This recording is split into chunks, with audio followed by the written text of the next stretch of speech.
Welcome to List of 13. I'm Megan. And I'm Rob. Thanks for watching. We make lists on various topics, find 13 awesome facts, and present them to you. If you have triskaidekaphobia, this video may not be for you. Otherwise, enjoy the list.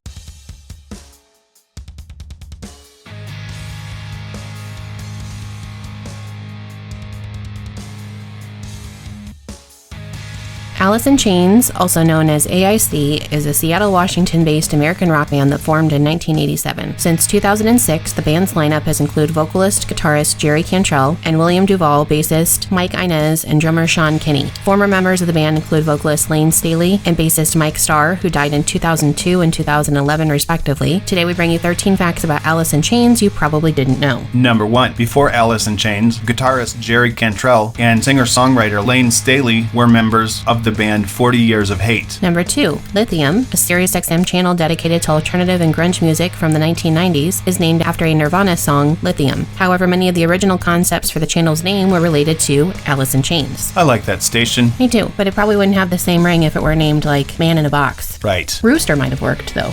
Number 3. Seattle grunge bands such as Soundgarden, Pearl Jam, and Nirvana would eventually become successful. However, Alice in Chains was the first to gain widespread popularity with Man in a Box in 1991. Hence the reason why the station could have been named after them. Right. Definitely pioneers of the alternative and grunge era. Number 4. Lane Staley improvised one of the album Dirt's most iconic scenes. The first vocal noises heard on Dirt are a sequence of ah screams that start "Them Bones." It's kind of fun to have that backstory of how certain things in certain songs happen. Yeah, improvisation really has created a lot of fun things. Right. Number 5. In 1992, 4 police officers were acquitted of using excessive force on Rodney King. The indictment decision caused the Los Angeles riots, and Alice in Chains had just entered the studio to record their album Dirt around the time the rioting began. The band confesses that the terror and mayhem heightened the amount of darkness on the album. I didn't know that, but you can definitely see how it would play a part. Number 6. Ozzy Osbourne ranks the album Facelift among his top 10 albums of all time. Osbourne called it an amazing debut and told Rolling Stone that Man in a Box is a classic. Lane Staley was a beautiful person. It is a tragedy he was unable to overcome his demons. Kim Thayil, lead guitarist for Soundgarden, considers Facelift to be one of his favorite grunge albums. Well, I think that would show some good taste for both of those musicians. Absolutely. We want to thank you again and tell you how much it means for you to watch this video. We would really appreciate if you would do some things to help our channel grow and reach more people. We would be so grateful for you to subscribe to the channel, like this video, ring the bell, and share this video with your friends. As a result, YouTube will share our video with more people. Number 7. Bon Jovi's song Livin' on a Prayer inspired producer Dave Jordan to encourage Jerry Cantrell to employ a voice box in the song Man in a Box. After hearing the song on the radio, he advised Jerry to acquire a voice box because he believed it would help the song become a smash. Clearly his intuition was right. True story. Number 8. Jerry Cantrell frequently goes on extensive hunting excursions. Alice in Chains had a couple weeks off in November of 1991 before continuing their tour with Van Halen in Memphis. Alice in Chains did not perform because Cantrell was on a hunting expedition and forgot November was only 30 days long. To ensure that it did not happen again, Columbia Records provided him a calendar. Oops. The thing is, though, I guess if you are as important as Jerry Cantrell, you're not going to get fired for a no-call, no-show. Yeah, and it was the 90s, so it's not like cell phones in the very early 90s were a thing that people had. True story. If they did, it would have been connected to a car, and well, I don't think he was hunting in a car. You never know, though. Could have been. Number 9. Sean Kinney played the drums on the album Facelift despite having a fractured hand. He said, "I cut off my cast in the studio and kept a pal of ice near the drum set. I tried not to do it again." That's crazy. It's dedication there. For sure. Number 10. Facelift was the first grunge album to be certified gold by the Recording Industry Association of America on September 11th, 1991. The album reached number 42 on the Billboard 200 chart and was certified triple platinum by the RIAA. Those are some pretty impressive numbers right there. Yeah, especially since it was, again, the first grunge album that was really charting and making history. Very true. Number 11. Although Alice in Chains has been identified as grunge by the public media, Jerry Cantrell considers the band to be predominantly heavy metal. He told Guitar World in 1996, "We're a lot of different things. I'm not sure what the blend is, but it definitely includes metal, blues, rock and roll, and possibly a bit of punk. The metal part will never depart, and I would never want it to." Yeah, they definitely have a metal influence for sure. True. Number 12. The band has over 30 unpublished instrumental tracks. Toby Wright, the producer of Alice in Chains' self-titled album, claimed that around 20 to 30 of the songs without vocals were recorded back then. These instrumental tracks were never used on an Alice in Chains album or Jerry Cantrell's solo album. I think it may be very cool to hear, though. I agree. And number 13. Alice in Chains' last live performance occurred April 27th, 2024 in Las Vegas, Nevada. Jerry Cantrell, on the other hand, is now touring as a solo artist alongside Candlebox and Bush. According to recent reports, they will be on tour until late September. Well, that's cool. It's sad that the band has stopped playing performances for now, but cool that Jerry still gets to tour as he wants to. I'm just going to say, though, I bet that would be an awesome concert. I agree. We hope you enjoyed this list of facts about Alice in Chains you probably didn't know. Tell us in the comments what your favorite fact was, or if you're a fan of Alice in Chains.